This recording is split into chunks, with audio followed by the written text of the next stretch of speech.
So good morning, everyone, and hello. First of all, I would like to thank Uni from POCs for organizing and as well for inviting us. And I'm happy that the OPC UA Day can take place this year, even if it's on a virtual basis. So the topic of today is ISPE Pharma 4.0 Plug and Produce, which will be presented by myself, Josef Trapl. I'm Manufacturing Science Head of Innovation at Takeda, as well by my colleague Henrik Stellmann, who is from Verum, or I have to say Körber Pharma software division. What is the ISPE? If someone asks, that's the International Society for Pharmaceutical Engineering, which is a non-profit organization. From an agenda perspective, we propose the following. First of all, I would like to introduce Pharma 4.0 and Plug and Produce. Then I would like to reach to 3 big questions we would like to answer within the Plug and Produce community. Then further, we will see about Smart Factory and how we see Plug and Produce. And then, of course, I will talk about the cornerstones. These are more related to connectivity and OPC UA shop floor integration. The second part of the presentation will be done by Henrik, and he will talk about connectivity, how to use OPC UA, and recently published white paper.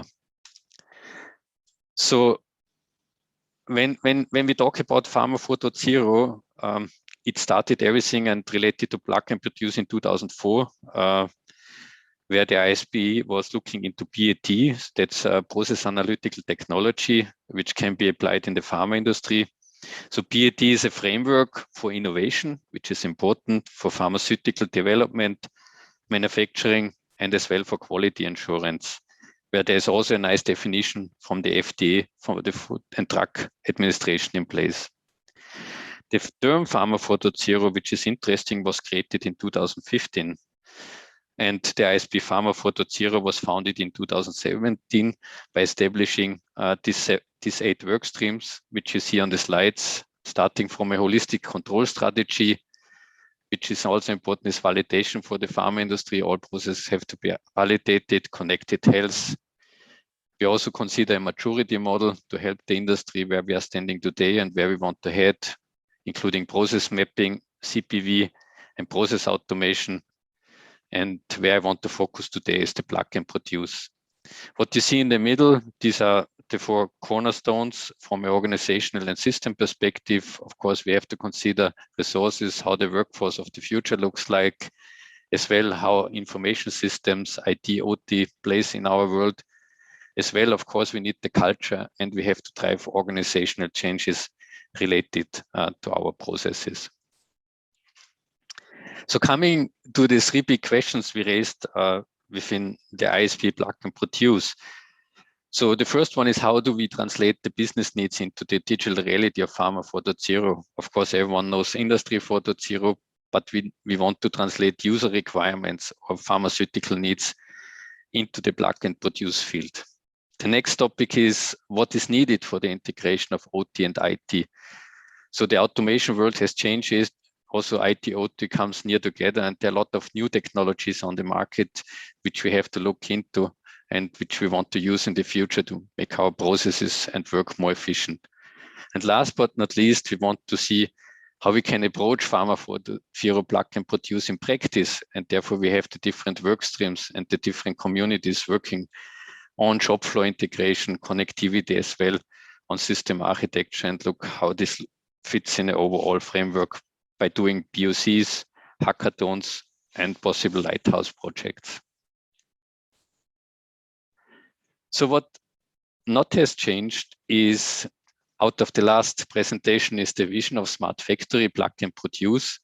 So we still want to see the printer, our machines and sensors like a printer that we easily connect it, and in a Plug and Produce style, like you have it in your office at home. And what is prerequisite is, of course, a standardization of the equipment, sensors, and we need a data model to reach this Plug and Produce stage. What we thought about and what's new is also in terms of cloud and new technology is a plug-in framework for pre-qualified machines and equipments to reduce, of course, development, engineering and testing and validation effort. And what you see on the green left side is the customer, the pharma customer, in our case, who is doing research and development. And there are a lot of process data and process design data starts to evolve to launch a product for the future in the market. So what you can do is today is to look on a cloud perspective, how you can connect the supplier and provide the information to the supplier, recipes, parameters right in time, so that they can start with construction and the design of their equipment on a digital basis. What we can do in the cloud is having a test environment, MES system, for example, or AEP system, where we can do pre-testing upfront before the equipment arrives to the manufacturing facility. And our ultimate goal is that the manufacturing equipment, like a package line, is pre-qualified, arrives at the facility, and we can plug it in and use it right in time. So from a pharma plug and produce journey, of course, to support such a framework, we have a concept in place doing POCs, pilots, and prototyping. And then the workstream 1, where Henrik is presenting today, we talk about connectivity, services and transaction, where we decided to look into the OPC UA and apply them. And where we also want to thank Uni in this case, because he supported us over the last 2-3 years, bringing us the compendium specs and all the new features from the OPC UA into the ISPE. As a second work stream, of course, it's important to look into microservices, which is a based integration between machines and IT systems, which is important for us to see how we come from the shop floor level to the next level into the architecture using data in a most efficient way. The second work stream is about use cases creation. So here we really focus on the needs of the pharma customer, on the UX user experience and what's needed from an IT and OT perspective to develop as well new concepts. And one concept we are looking into is the admin shell concept, which is a structured digital twin, which is a nice concept which use cases can be added right in time into this structured digital twin. So I would like to come to the cornerstone and focus on connectivity. So what's for us important is the ownership, the ownership of the suppliers, so that they design the equipment right in time and the right way to guarantee bidirectional communication and provide scalable and interoperable digital functionalities.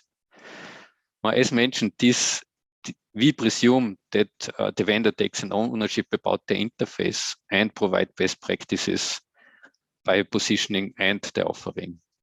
The second topic is the machine self-introduction. So what is needed is by each machine and system vendor, they have a machine-readable interface description, which ties in then to a plug and produce, which will become really a true standardized configuration. Now, one thing is we're talking about these great machines. On the other hand, we heard today as well that we have modular type plants, including MTP, where we're looking how we can use this machine self-introduction. Nonetheless, we have also shift to the left. So we see that new communication standards will simplify the data exchange between systems and plug-in equipment at any time.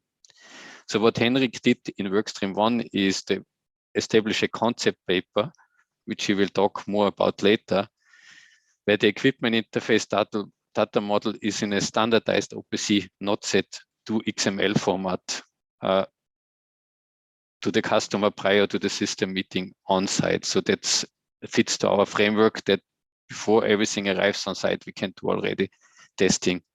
The last thing is start easy, except before completeness. And also the framework before explains this. Because what's important for us as an end customer is time to market for new pharmaceutical products. And with the framework, we can align and find the agile way to deliver projects in the future. So by saying that, I would like to hand over to Henrik, and Henrik will guide him through the topic about connectivity, which is worked out in the workstream 1.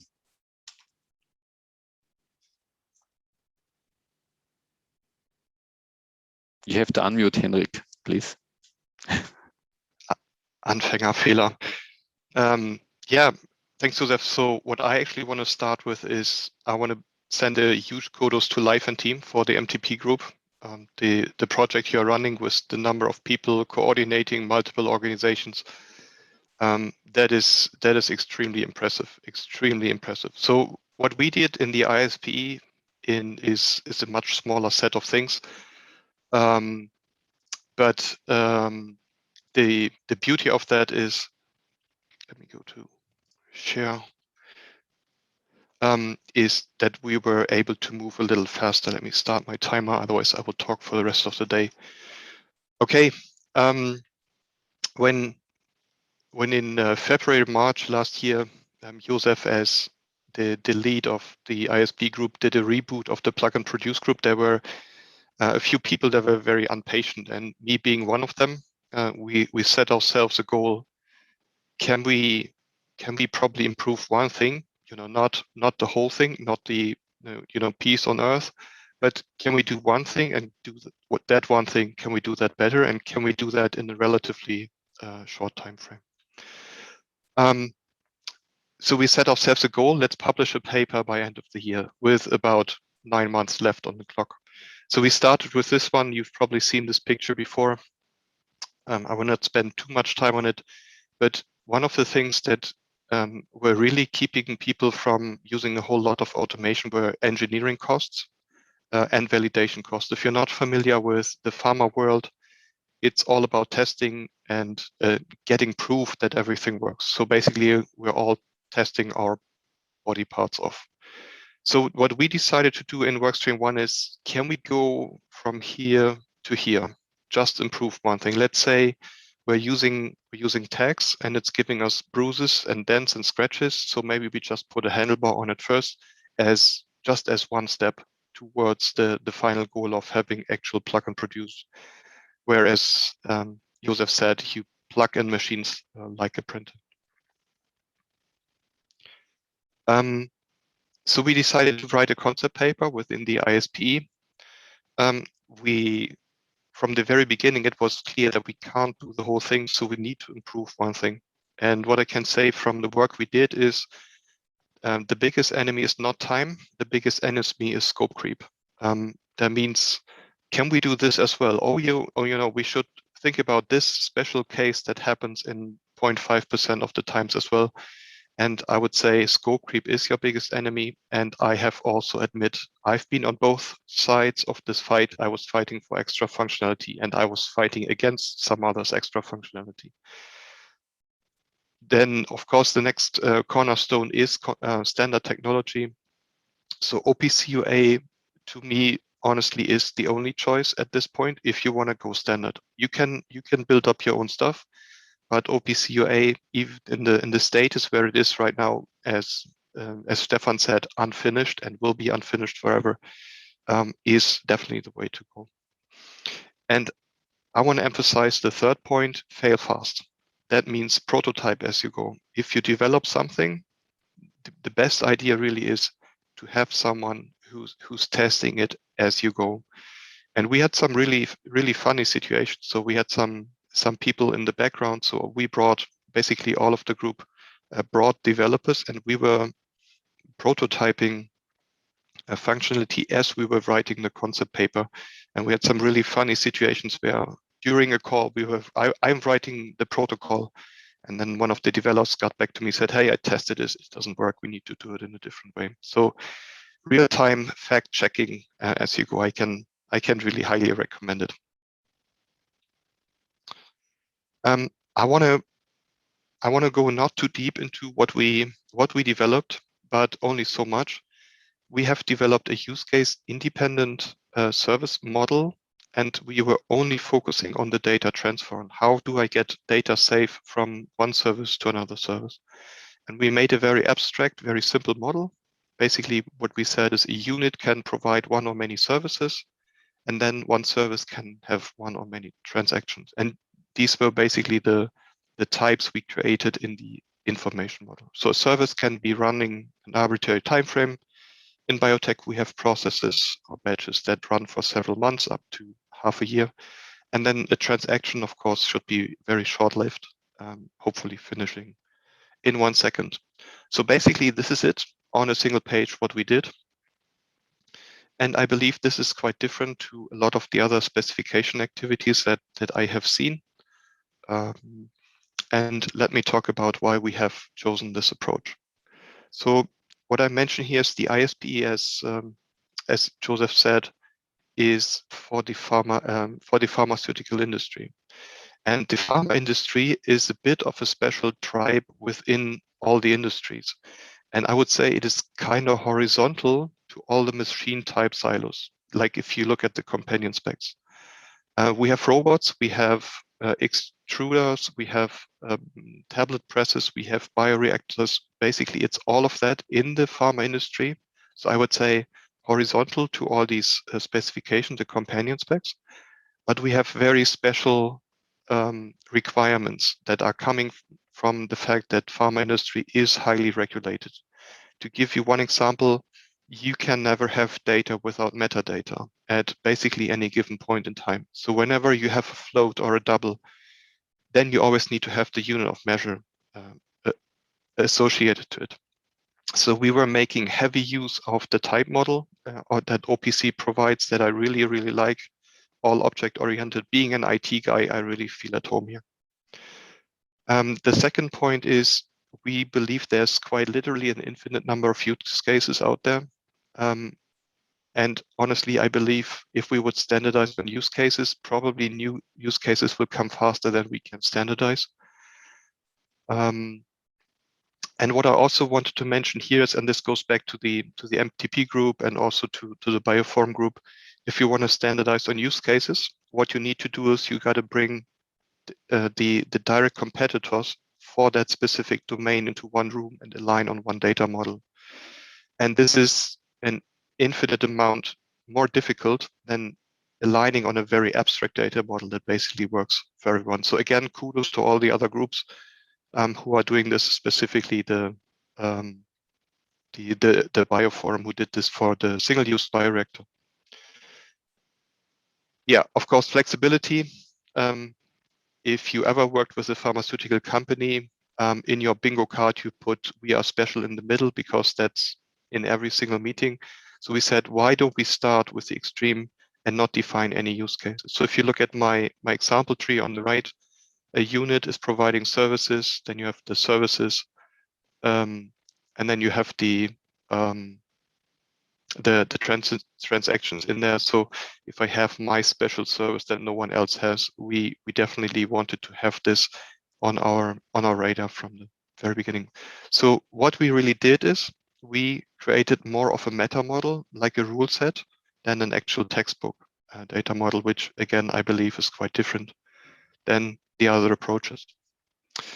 And we made it. So we were not making it to the end of the year. We turned this in early January. ISPE took some time. It was published in April. And here's our paper.